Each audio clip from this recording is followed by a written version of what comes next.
কুরবানির পশু অনলাইনে ক্রয় করা যাবে কিনা?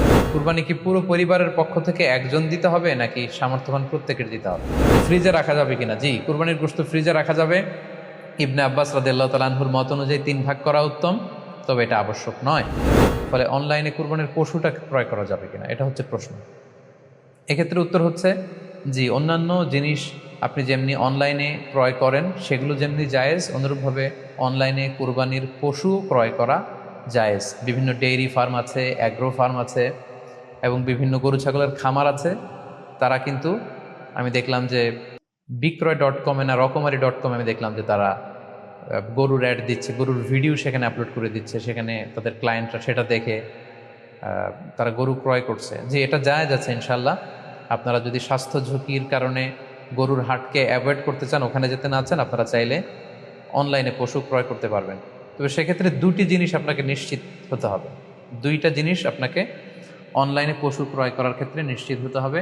প্রথম বিষয় হচ্ছে পশুটা দৈহিকভাবে ত্রুটিমুক্ত কিনা, এটা নিশ্চিত হতে হবে। অর্থাৎ পশুর বিস্তারিত অঙ্গ প্রত্যঙ্গের বর্ণনা আপনার জানা থাকা চাই। পশুটা সুস্থ আছে কিনা, বাহ্যিকভাবে সমস্ত ত্রুটিমুক্ত কিনা, এটা জানতে হবে। 2 নম্বর হচ্ছে পশুর বয়স সম্পর্কে আপনার জানতে হবে, কারণ যে কোনো বয়সের পশু দিয়ে কুরবানি করা যায় না। এটার একটা নির্ধারিত বয়স সীমা দেওয়া আছে শরিয়াতে, সেটা আপনাকে মেনটেন করতে হবে। প্রথম হচ্ছে সালিমাতুল আয়ুব, সালিমাতুন মিনাল আয়ুবিল যাহিরা, বাহ্যিক ত্রুটিমুক্ত হওয়া।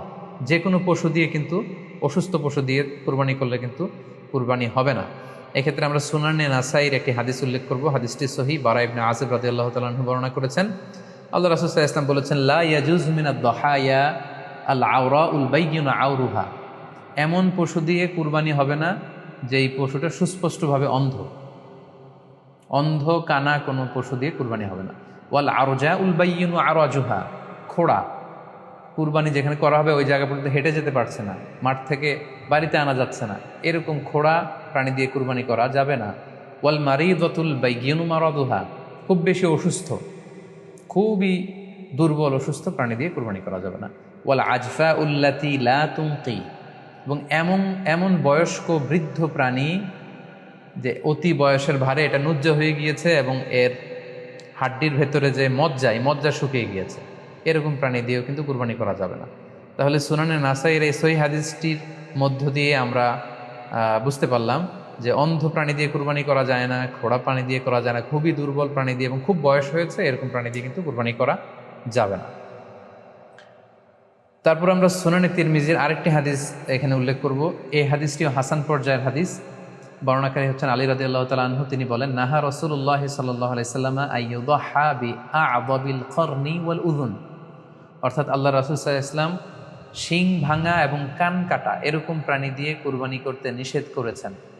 অর্থাৎ ব্রোকেন হর্নস অ্যান্ড ইয়ার্স, কোনো পশুর যদি শিং দুটো ভাঙা থাকে অথবা কান কাটা থাকে, এরকম প্রাণী দিয়ে কুরবানি করলে কুরবানি আদায় হবে না। পশুর কানের ব্যাপারে আরও সুস্পষ্ট হাদিস এসেছে সুনানে তিরমিজিতে, এটিও হাসান পর্যায়ের হাদিস। বর্ণনাকারী সাইয়েদনা আলী রাদিয়াল্লাহু তাআলা আনহু, তিনি বলেন যে নাহা রাসূলুল্লাহ সাল্লাল্লাহু আলাইহি ওয়াসাল্লাম আইয়ুদহা বিমুকাবালাহ আও মুদাবারাহ আও শারকা আও খরকা আও জাদআ, অর্থাৎ আল্লাহ রাসূল সাল্লাল্লাহু আলাইহি ওয়াসাল্লাম মুকাবালা মানে এমন প্রাণী যে প্রাণীর কানের সামনের অংশ কাটা, এরকম প্রাণী দিয়ে কুরবানি করা যাবে না। আও মুদাবারা, এমন প্রাণী যে প্রাণীর কানের পেছনের অংশ কাটা, সেটা দিয়ে কুরবানি করা যাবে না। আও শারকা, অথবা কানের মাঝখানে কাটা, দুই দিক ঝুলে আছে, করা যাবে না। আও খরকা, অথবা কানের ভেতরে ছিদ্র, পশুর কানে যদি ছিদ্র থাকে, কেটে যে ছিদ্র হয়ে গিয়েছে, ড্রিলড হয়ে গিয়েছে, সেই প্রাণী দিয়ে কুরবানি করা যাবে না। আও জাদা, অথবা নাক কাটা, এরকম প্রাণী দিয়ে কুরবানি করা যাবে না।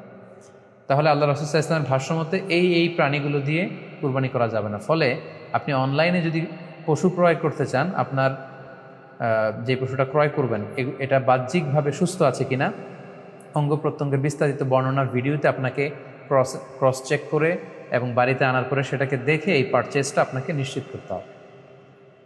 2 নম্বর খেয়াল রাখবার বিষয় হচ্ছে পশুর বয়স। কুরবানির পশুর একটা নির্ধারিত বয়স সীমা আছে। সেক্ষেত্রে উটের জন্য 5 বছর হওয়া লাগবে কমপক্ষে, গরু বা মহিষের ক্ষেত্রে কমপক্ষে 2 বছর হতে হবে, এবং ছাগলের ক্ষেত্রে কমপক্ষে 1 বছর হতে হবে। আবার বলছি, উট 5 বছর, গরু 2 বছর এবং ছাগল 1 বছর।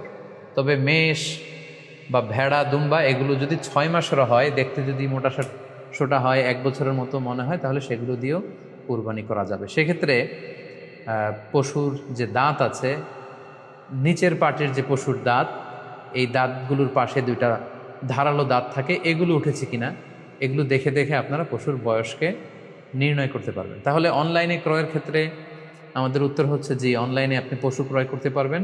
সেক্ষেত্রে আপনাকে 2টি বিষয়ে খুব খেয়াল রাখতে হবে। এক হচ্ছে পশুর অঙ্গ প্রত্যঙ্গ ঠিক আছে কিনা, বাহ্যিকভাবে সব ধরনের ত্রুটিমুক্ত কিনা। 2 নম্বর হচ্ছে পশুর বয়স। এই 2টি জিনিস যদি আপনি এনশিওর করেন, আপনি অনলাইনে পশু ক্রয় করে সেটা দিয়ে কুরবানি করলে কুরবানি হয়ে যাবে ইনশাল্লাহ, কোনো সমস্যা নেই।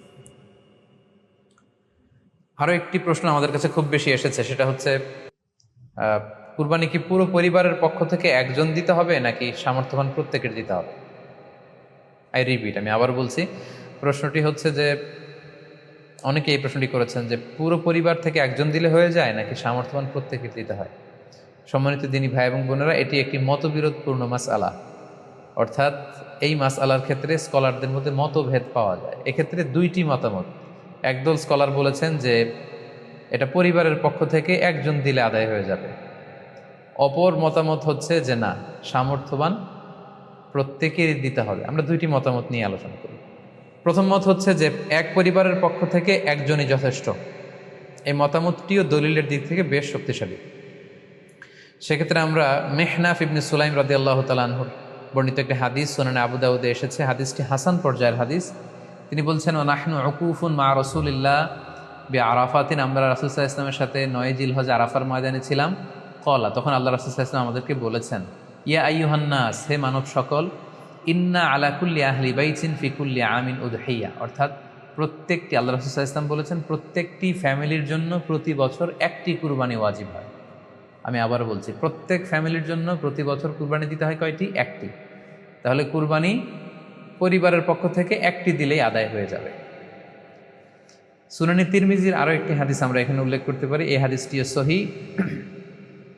সাইয়েদনা আতা ইবনে ইয়াসার রাদিয়াল্লাহু তাআলা আনহু, উনি আবু আইয়ুব আল আনসারী রাদিয়াল্লাহু তাআলা আনহুকে জিজ্ঞেস করেছিলেন যে কাইফা কানাতিল উদহিয়া ফি আহদি রাসূলিল্লাহ, হে আল্লাহর নবীর সাহাবী, আল্লাহ রাসূল সাল্লাল্লাহু আলাইহি ওয়াসাল্লামের জামানাতে কুরবানি কেমন হতো, কিভাবে তারা কুরবানি দিতেন?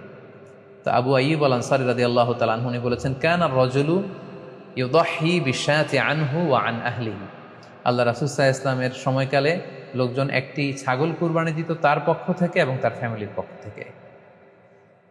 আনহু ওয়া আন আহলিহি, তার নিজের পক্ষ থেকে এবং ফ্যামিলির পক্ষ থেকে। অর্থাৎ এই হাদিসগুলোর আলোকে বোঝা যায় যে পুরো পরিবারের পক্ষ থেকে একজন কুরবানি দিয়ে দিলেই আদায় হয়ে যাবে। স্বামীও চাকরি করেন, স্ত্রীও চাকরি করেন, স্বামীরও টাকা আছে, স্ত্রীর টাকা আছে, দুইজনের আলাদা করে দিতে হবে না। স্বামী যদি একটা ছাগল কুরবানি দিয়ে দেয়, তাহলে স্ত্রীর পক্ষ থেকে, পুরো ফ্যামিলির পক্ষ থেকে কুরবানি আদায় হয়ে যাবে। এই হাদিসগুলোর আলোকে বোঝা গেল। দ্বিতীয় আরেকটি মত আছে, সেই মতটি হচ্ছে প্রত্যেক সামর্থ্যবানের উপর ওয়াজিব। এটি ইমাম আবু হানিফার মত এবং আমাদের বাংলাদেশে এটিরই প্রচলন হয়ে এসেছে। আমরা এই মতামতটিকেই বেশি আমরা শুনে থাকি সব জায়গায়, যে যারাই সামর্থ্যবান প্রত্যেকের আলাদাভাবে দিতে হয়। স্বামী সামর্থ্যবান হলে স্বামীর দিতে হবে, স্ত্রী সামর্থ্যবান হলে স্ত্রীকে দিতে হবে, ছেলেরা হলে ছেলের দিতে হবে। এটা প্রত্যেকের আলাদাভাবে ইন্ডিভিজুয়ালি দিতে হয়। এবং সেক্ষেত্রে ওনারা দলিল দিচ্ছেন সুনান ইবনু মাজার একটি হাদিস, হাদিসটি সহিহ, যেখানে আল্লাহ রাসূল সাল্লাল্লাহু আলাইহি ওয়াসাল্লাম বলেছেন, মান কানা লাহু সাআহ, যার সামর্থ্য আছে কিন্তু ওয়ালাম ইউদাহি, সামর্থ্য থাকার পরেও সে কুরবানি দেয় না, ফালা ইয়াকরাবান্না মুসাল্লানা, সেজন্য ঈদুল আজহার দিন আমার ঈদগাহে না আসে নামাজ পড়তে। আল্লাহ রাসূল সাল্লাল্লাহু আলাইহি ওয়াসাল্লাম হুঁশিয়ারি বাণী ঘোষণা করেছেন, ধমক দিয়েছেন যে সামর্থ্য থাকার পরেও যে কুরবানি দেয় না সেজন্য আমার ঈদগাহে না আসে। এই হাদিসের আলোকে ওনারা বলেছেন মান কানা লাহু সাআহ, যার সামর্থ্য আছে। ওনারা বলছেন যে এটা ইন জেনারেল, ব্যাপক, যারই সামর্থ্য আছে তাকেই দিতে হবে। সো এখানে বাস্তবতা হচ্ছে দুই পক্ষেরই খুব ভ্যালিড দলিল আছে। আর কোনো মাসালার ক্ষেত্রে যখন মতবিরোধ থাকে, দুই পক্ষেরই দলিল থাকে, সেক্ষেত্রে বাড়াবাড়ি করাটা অনুচিত। বরং এটা হচ্ছে ইসলামের সৌন্দর্য, এখানে প্রশস্ততা রয়েছে। সো যারা মনে করে যে ফ্যামিলির পক্ষ থেকে একজন কুরবানি দিলেই আদায় হয়ে যাবে, তাদেরও দলিল আছে, তাদেরকে সেটা করতে দেওয়া উচিত। তবে আমরা এটাকেই সাজেস্ট করি যে প্রত্যেক সামর্থ্যবানের উপর কুরবানি দেওয়া উচিত।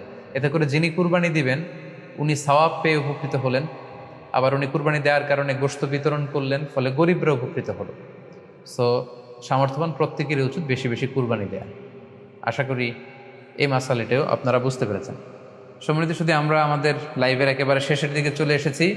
আমরা খুব বেশি লম্বাচড়া করতে চাই না, যদিও বলেছিলাম সংক্ষিপ্ত লাইভ, মাঝখানে একবার ইন্টারনেট এবং ইলেকট্রিসিটি চলে যাওয়ার কারণে একবার ইন্টারাপ্ট হলো। এ পর্যায়ে আমরা অল্প কয়েকটি রিমাইন্ডার আপনাদের সাথে শেয়ার করে আজকের আলোচনাটুকু আমরা এখানেই জবনিকা টানবো, এখানেই আমরা আলোচনাটি শেষ করবো ইনশাআল্লাহ। প্রথম যে রিমাইন্ডারটি আপনাদের সাথে আমি শেয়ার করতে চাই সেটি হচ্ছে, সম্মানিত শুধু আমরা অনেকেই বাজার থেকে পশু আনার সময় বা কুরবানি করার সময় পশুর সাথে অনেক বেশি অমানবিক আচরণ করি। এতে করে কিন্তু আপনার কুরবানিটা, পুরো কুরবানির প্রক্রিয়াটাই প্রশ্নবিদ্ধ হয়ে যেতে পারে। কুরবানির পশুর সাথে এমন কোনো আচরণ যাতে না করি যাতে ওর কষ্ট না হয়, আমরা যেন এটা খেয়াল রাখি।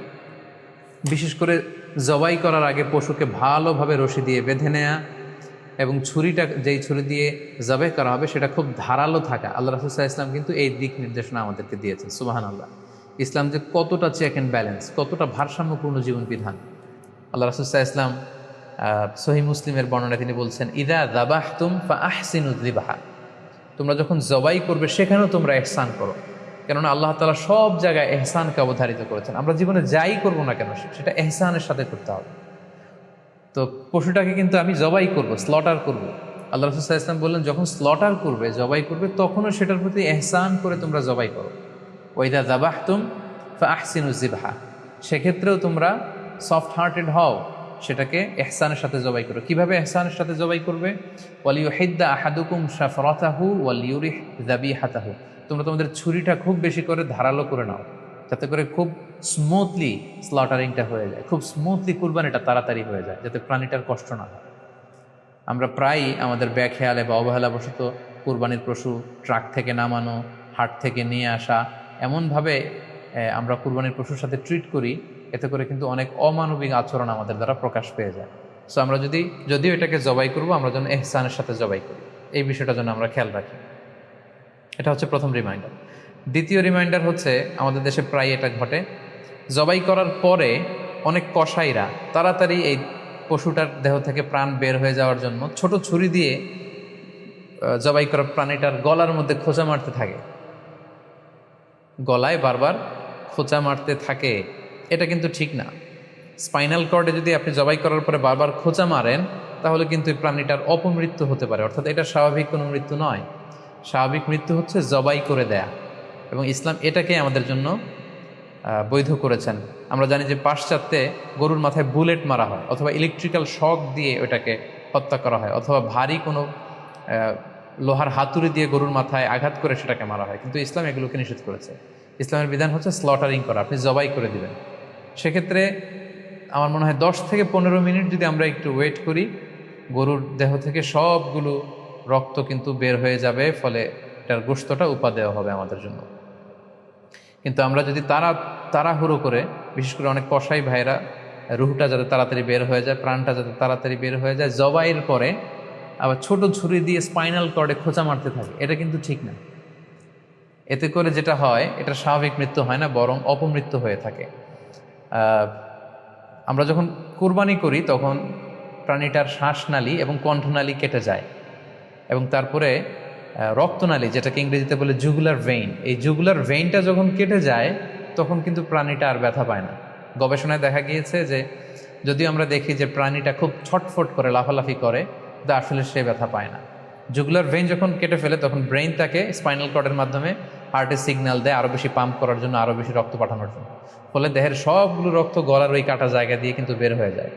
তো ওই মুহূর্তে আপনি যখন ছোট ছুরি নিয়ে এটার স্পাইনাল কর্ডে খোঁচাখুচি করতে শুরু করেন, তখন কিন্তু এটার অপমৃত্যু ঘটে, এটার স্ট্রোক হতে পারে, এটা হার্ট অ্যাটাক করে মারা যেতে পারে। তাহলে সেটা কিন্তু স্বাভাবিকভাবে জবাইয়ের মধ্যে দিয়ে এই মৃত্যুবরণ করলো না, বরং হার্ট অ্যাটাক করে বা স্ট্রোক করে সেটা মারা গেল। তখন কিন্তু আপনার কুরবানিটা প্রশ্নবিদ্ধ হয়ে যেতে পারে। তো এই জন্য আমি সকলের কাছে অনুরোধ করব, আপনারা তাড়াহুড়ো না করে 10 থেকে 15 মিনিট একটু ওয়েট করেন জবাইয়ের পরে, এটাকে স্বাভাবিকভাবে, ন্যাচুরালি, প্রাকৃতিকভাবে এটা রুহটা বের হতে দিন। তা না হলে আমাদের কুরবানি কিন্তু প্রশ্নবিদ্ধ হয়ে যেতে পারে। 3 নম্বর রিমাইন্ডার হচ্ছে, আমাদের বাংলাদেশের অনেক জেলায় আমরা হিন্দু মুসলমান একসাথে থাকি।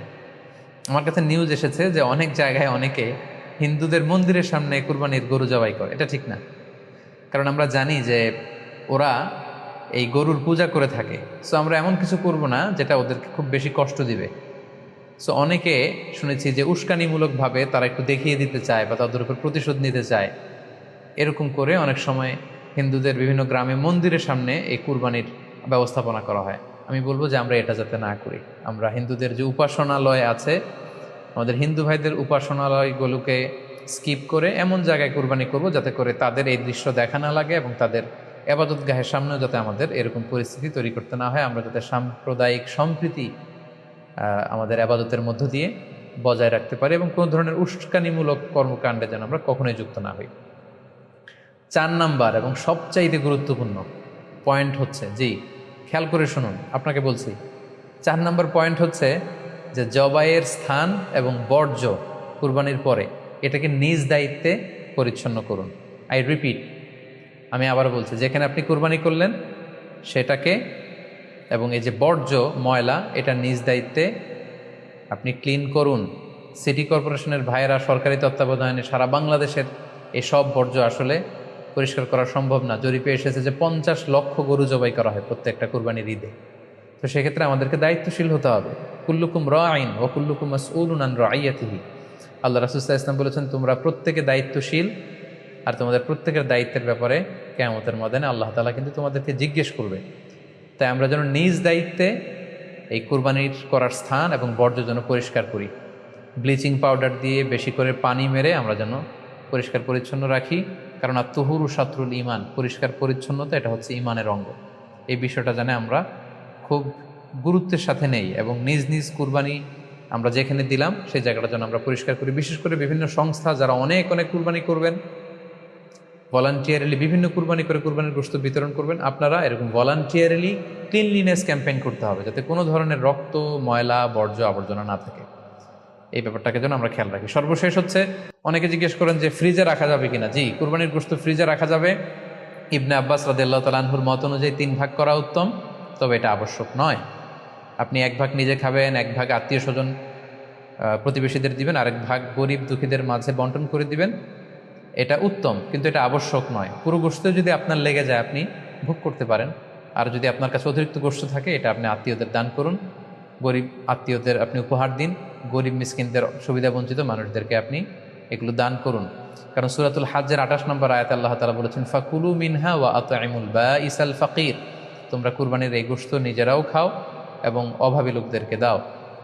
এবং সহিহ বুখারীতে আল্লাহ রাসূল সাল্লাল্লাহু আলাইহি ওয়াসাল্লামের একটি বর্ণনা, আল্লাহ রাসূল সাল্লাল্লাহু আলাইহি ওয়াসাল্লাম বলেছেন, কুলু ওয়া আত'ইমু ওয়াদ্দাখিরু।